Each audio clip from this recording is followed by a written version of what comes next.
என் கிறிஸ்தவ ஜனங்களே, நாம் இப்பொழுது ஜான் ஜெபராஜுக்காக ஜெபிக்க போகிறோம். நிமித்தம் அவனை கைது செய்திருக்கிறார்கள்.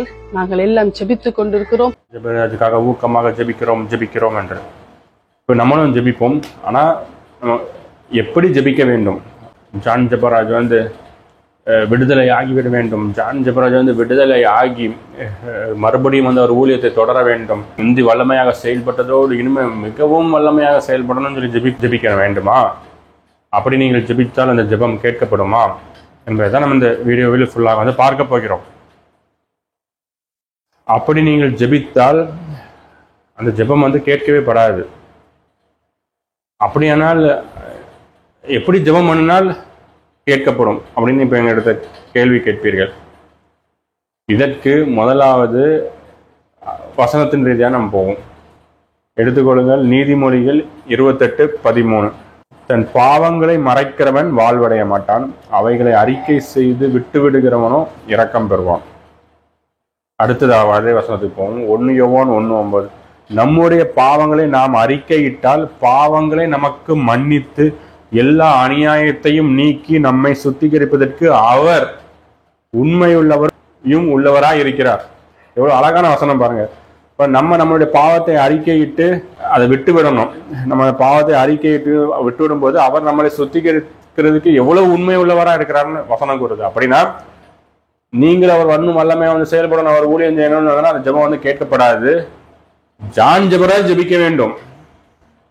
ஆண்டவரே என்னை மன்னிச்சு விடுங்க, இவ்வளவு நாளும் நான் தவறாக ஊழியம் பண்ணி விட்டேன், கூத்தாட்டம் போட்டேன், தங்க நகைகளை கேட்டேன், கள்ள தீர்க்க தரிசனம் உரைத்தேன், துணிகரமாக உங்களுடைய நாமத்தை வீணில வழங்கினேன் அப்படின்னு ஜான் ஜெபராஜ் மனம் திரும்பி மன்னிப்பு கேட்டு யார்கிட்ட அறிக்கையிடணும்னா கர்த்தர்கிட்ட அறிக்கையிடணும். என்னை மன்னிச்சிருங்க, நான் செய்த எல்லா காரியங்களுக்காக என்னை மன்னிச்சிருங்க, இனிமே நான் அப்படிப்பட்ட எந்த ஏமாற்றுத்தனமும் கூத்தாட்டமும் சரி பண்ண மாட்டேன் அப்படின்னு அவர் அறிக்கையிட்டு அதை விட்டுவிட்டால் ஜான் ஜெபரை சுத்திகரிப்பதற்கு அவர் உண்மையும் நீதியும் உள்ளவராய் இருக்கிறார்.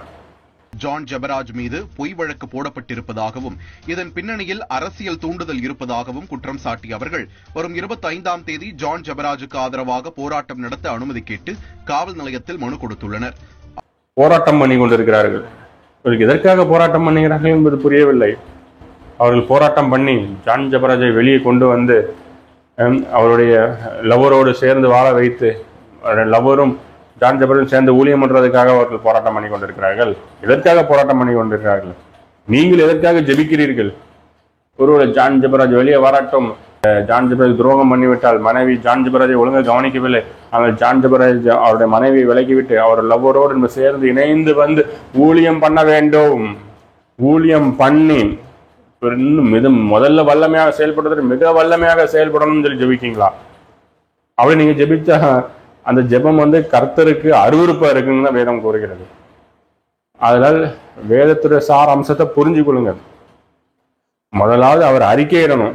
நான் சொன்ன அந்த அறிக்கை இட்டார்னா அதற்கப்புறம்தான் அவரோட கடவுள் செயல்படுவார். அவர் நீங்க பண்ணுகிற ஜெபம் எல்லாமே கேட்கப்படும். அறிக்கையை அவர் இடாம நீங்க எவ்வளவுதான் அவருக்கு ஜெபம் பண்ணாலும் சரி, இல்ல ஒருவேளை அறிக்கை விடாம அவரே ஜெபம் பண்ணிக்கிட்டு ஊழியம் பண்ணாலும் சரி, கர்த்தருக்கு அது அருவருப்பு தான்.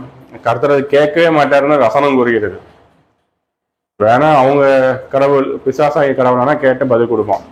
கலாத்தியர் 3:13. மரத்திலே தூக்கப்பட்ட எவனும் சபிக்கப்பட்டவன் என்று எழுதியிருக்கிறபடி கிறிஸ்து நமக்காக சாபமாகி நியாயப்பிரமாணத்தின் சாபத்துக்கு நம்மை நீங்களாக்கி மீட்டு கொண்டார். அப்படின்னா நீ நியாயப்பிரமாணத்தின் சாபத்துக்கு நம்ம நீங்களாக்கி நம்ம மீட்டுக் கொள்ளப்பட வேண்டும் என்றால் நம்முடைய பாவங்களை நம்ம அறிக்கையிட்டு அதை விட வேண்டும். அப்படி விடும்போது நமக்கு அப்போதான் அவர் கிருபையை கொடுப்பார். அதான் வேத வசனம் ரொம்ப அழகாக சொல்லுகிறது. அவர் பாவத்தை அறிக்கை செய்து அதை விட்டதுக்கு அப்புறம் தான் கிருபை வரும். சும்மா குதிச்சு கொண்டு அறிக்கை செய்யாம கூத்தாட்டம் போடுறதுனால கிருபை வராது. கிருபன் கத்தி கொண்டு இருப்பதனால் கிருபை வராது. பாவத்தை அறிக்கை செய்து அதை விட்டு விடுகிறவனுக்கு தான் கிருபை வரும் என்றது வேதம் கூறுகின்றது. அப்படி விட்டுவிட்டால் அவருக்கு கிருபை வரும். அதனால் தெளிவாக புரிஞ்சு கொள்ளுங்கள் எதற்காக ஜெபிக்க வேண்டும் என்று. அதனால் கிருபைனா என்ன என்று இப்போ உங்களுக்கு புரிந்திருக்கும். அதனால சும்மா பிளைண்டா கிருபன்னா அங்க கிருபெல்லாம் செயல்படாது. கிருபை செயல்பட வேண்டும் என்றால் நீங்கள் இந்த வசனத்தின்படி 1 யோவான் 1:9 படி அறிக்கையிட்டீங்களா? அறிக்கையிட்டு அதை விட்டு விட்டீங்கன்னா உங்களுக்கு கிருபை வரும். யோபு 19:25 என் மீட்பர் உயிரோடு இருக்கிறார் என்றும் அவர் கடைசி நாளில் பூமியின் மேல் நிற்பார் என்றும் நான் அறிந்திருக்கிறேன். இங்கேயும் என் மீட்பர்கள் உயிரோடு இருக்கிறார்கள். என் மீட்பர் அவர்கள் இல்ல, அதை புரிஞ்சுக்கிடுங்க. அவர் கடைசி நாளில் நிற்பார். அப்புறம் அந்த மீட்பர் எதுக்கு வருகிறார்? நம்ம ரட்சிக்கிறதுக்கு வந்திருக்கிறார். யாருன்னா சர்வ வல்லமையுள்ள ஒரே ஒரு கடவுள் நம்ம ரட்சிக்க வந்திருக்கிறார்.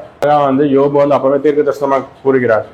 அப்படின்னா உங்க மீட்பர் உனக்குள்ள வரணும்னா நீ ஃபர்ஸ்ட் உன் பாவத்தை அறிக்கையிட்டு அதை விட்டு விடணும். விட்டு விட்டாதான் மீட்பர் வருவார். மீட்பர் உனக்குள்ள வராம அவனுக்காண்டி ஜெபம் பண்ணி கொண்டே இருந்தால் அந்த ஜெபம் கேட்கப்படாத அந்த ஜெபம் அருவருப்பாய் தான் உண்டு பண்ணும். அதுல நாங்க அவனுக்காக அழுது ஜெபிக்கிறோம், கண்ணீர் வந்தது, கண்ணீர் விட்டு ஜெபிக்கிறோம், அப்படி ஜெபிக்கிறோம், அவர் மீண்டும் வல்லமையாக செயல்படுவார் அப்படின்னு நிறைய லேடிஸ் பேசி கொண்டிருக்கிறார்கள். அந்த வீடியோ பாருங்க. நாங்கள் எல்லாம் ஜெபித்துக் கொண்டிருக்கிறோம். சங்கீதத்திலே ஒரு வசனம் இருக்கு, கர்த்தர் நீதி செய்கிற தேவன், கர்த்தர் அவனுக்கு நீதி செய்வார், மீண்டும் அவன் தலையை உயர்த்துவார், அவன் அநேகருக்கு ஆசீர்வாதமாய் இருப்பான். மீண்டும் யாரோட ஜெபம் பண்ணுவாரு? யாரோட ஊழியம் பண்ணுவாரு? காதலியோடைய மனைவியோட. அவர் மனைவியோட ஒரு சேர வேண்டும். அறிக்கையிட்டு எல்லாத்தையும் ஒப்பு மனைவியோட சேர்ந்து அதுக்கப்புறம் அவர் கடவுளுக்கு கிருபை கொடுத்து ஊழியம் பண்ணாலும் அவர் தாழ்மையாக இருந்து ஊழியம் பண்ணணும். மனைவியோட சேராம காதலியோட ஊழியம் பண்ணவே கூடாது. நீங்கள் இப்போ ஜான் ஜெபராஜுக்காண்டி எப்படி ஜெபம் பண்ண வேண்டும் என்றால், ஜான் ஜெபராஜ் பாவத்தை அறிக்கையிட்டு அதை வெட்ட விட வேண்டும். நீங்கள் என்ன ஜெபம் பண்ண வேண்டும் என்றால், ஆண்டவரே தயவாக ஜான் ஜெபராஜ் பாவத்தை அறிக்கையிட்டு விட்டு விடட்டும் ஆண்டவரே. ஜான் ஜெபராஜ் ஆண்டவரே எல்லா செய்து அவர் இதுவரைக்கும் செய்த அத்தனை பாவத்தையும் அறிக்கையிட்டு விட்டுட்டோம். அவர் அந்த காதலியோடு இருக்கிற தொடர்பை கட் பண்ணிவிட்டு அவர் மனைவியோடு சேரட்டும் ஆண்டவரே.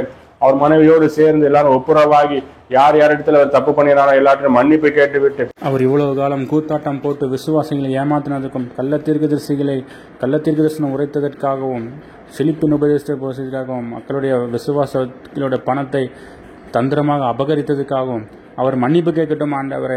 அவர் நாமத்தை வீணில வழங்கினதுக்காக அவர் மன்னிப்பு கேட்க வேண்டும் ஆண்டவரே என்று அவருக்கு ஜெபியுங்கள் ஆண்டவரே. அவர் ஹம்புலாக இருந்து வேதத்துக்கு திரும்பி வேத வசனத்தை நல்லா வாசிக்கட்டும் ஆண்டவரே.